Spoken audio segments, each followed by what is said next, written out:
Minister, thank you very much for coming in. And on behalf of Deputy Rock and I, we tabled this topical issue just to discuss, I think, the pressing importance of this critical piece of infrastructure for Dublin. It's not just about my constituency or indeed the inner city or Dublin Airport. It's about the entire city, because the Metrolink is a very warranted and required project that this city will see in the future. But, Minister, the reason that we put this in is because we truly believe that the issues that are occurring on the south side in relation to route selection are going to delay this project. This project is 45 years in the making. It was first suggested in 1974 by four of us, and if it weren't for the economic collapse, it is perhaps the case that it probably would have started by now. We have a route alignment, we have a rough agreement on that route alignment, and I believe that while there will no doubt be some additional costs if we separate the programme, it will not be an extraordinary amount of money, and will not probably result in an enormous delay, perhaps 12 months.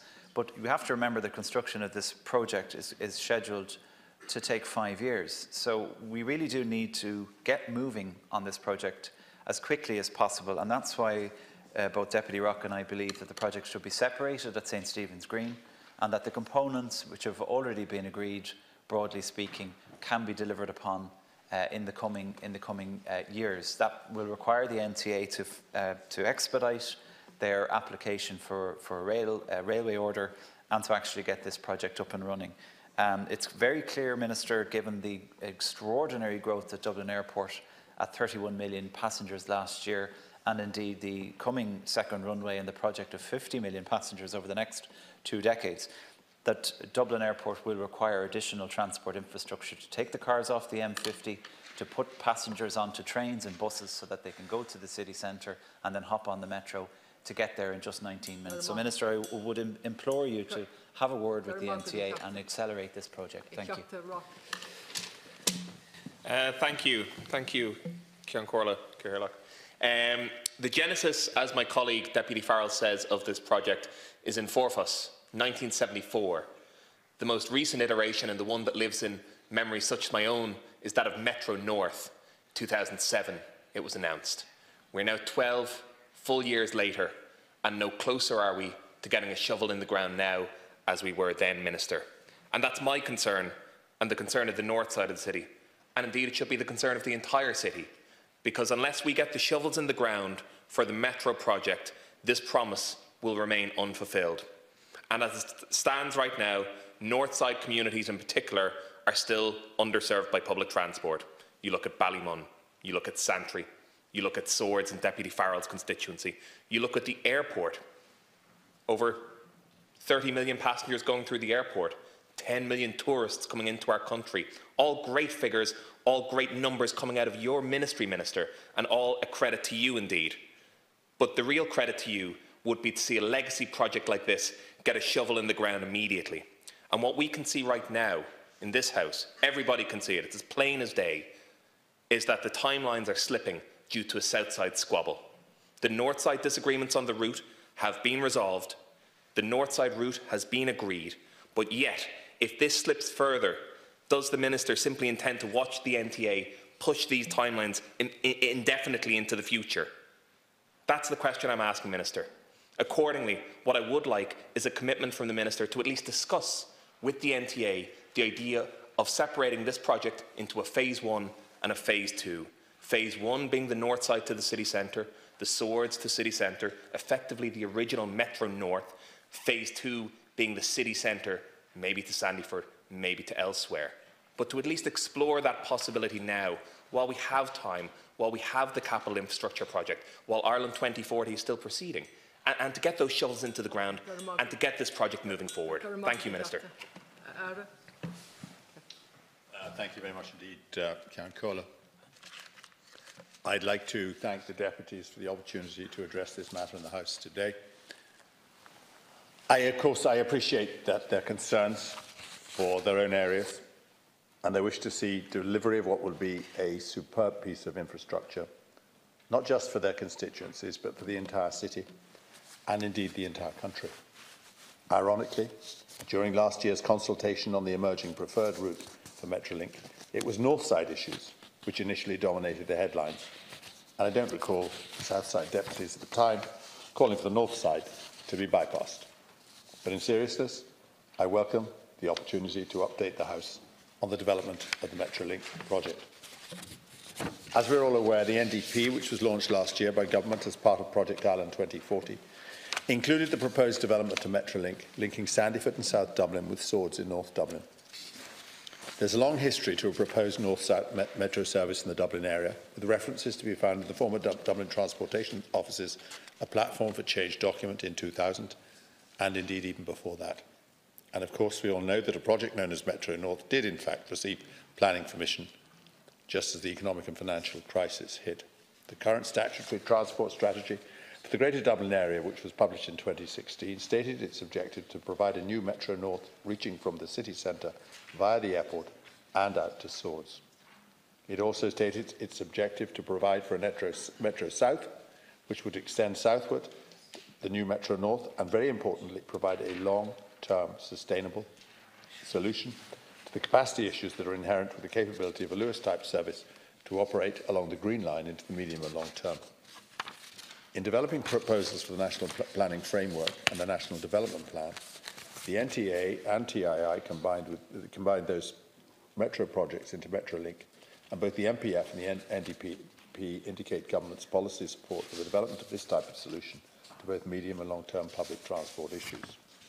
A metro service will provide a high-capacity, high-frequency corridor linking critical destinations across the city, such as Swords, the airport, DCU, Ballymun, the city centre, and all along the existing Green Line corridor.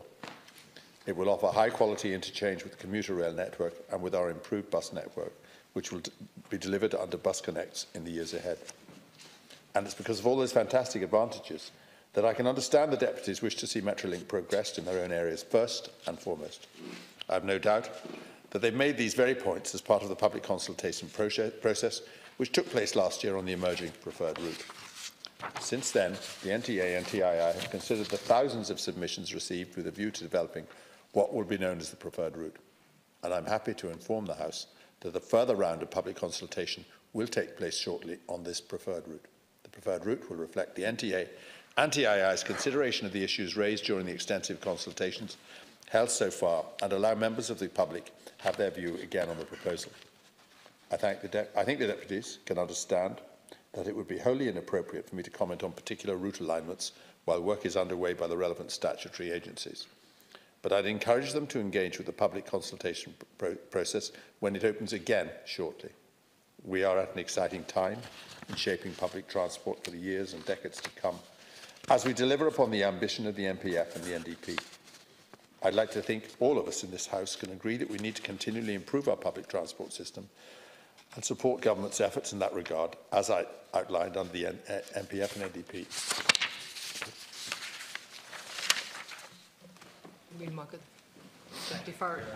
Minister, thank you for the response, although respectfully we didn't ask you to intervene in the route alignment, and you're quite right, no Southside deputies did involve themselves in the route alignment issue on the north side, but that was primarily because it was so quickly resolved. I would have a great and sincerely held view that this project will be delayed for perhaps a year because of the consultation process that's going on in the south side. And this is not about my constituency. This is not about Deputy Rock, nor indeed Minister Donoghue has joined us constituency. It's actually about providing 10 million tourists with the opportunity to avoid our road system, which is a nightmare at the best of times. It's about encouraging investment in the corridors towards Dublin city centre, out towards the North County, where we have a huge abundance of developable lands in terms of industry and indeed in terms of housing and other ancillary tourist attractions. So this is actually not about constituency politics at all. This is about a critical piece of national infrastructure being delivered on time, as Minister Donoghue announced at the Euston Station in November 2015. I was there with them, and I was delighted to see the project start up at that point. But it has slipped, and I don't want to see it slipped any further. And that's the purpose of this debate. This is not about constituency politics. at all. Okay, it's about supporting a piece of critical national infrastructure that we must deliver. Thank you. Deputy Farrell has summed it up quite neatly. First and foremost, it's not about our constituencies, it's about the city, it's about national infrastructure, and it's about delivering on that. We did both engage in the public consultation process. In fact, thousands of my constituents engaged in the public consultation process, and we were promised an outcome from that public consultation process last year. Last year slipped to this year. This year slipped to February. February, as of my last discussion with the NTA yesterday, is now slipping to March. 1 full year, Minister, since the public consultation opened. So you suggest in your answer that we should engage in public consultation when it next opens. I'd love to. I'd love to engage with the next stage of the public consultation. But I can't, as it's being delayed indefinitely. And that's my concern. My concern is the constant slippage. My concern is the battle that is now being played out via media on the south side of the city in particular, and my concern is that the reality behind the scenes is that the NTA do not seem to have a ready-made solution for this particular problem. Unlike the problem on the north side, which the Minister alludes to, which did find a solution very quickly, this issue does not seem to be finding a solution quickly, and this solution needs to be found quickly. And I believe that the best way of doing that, Minister, is an instruction to split this project into a Phase 1 and a Phase 2. Thank you. I absolutely accept the points of view and the points being made by both deputies. I presume it's just a coincidence that they want to divide it into a north phase and a south phase, and they want to start with a north phase, and that they just happen to be north side constituencies.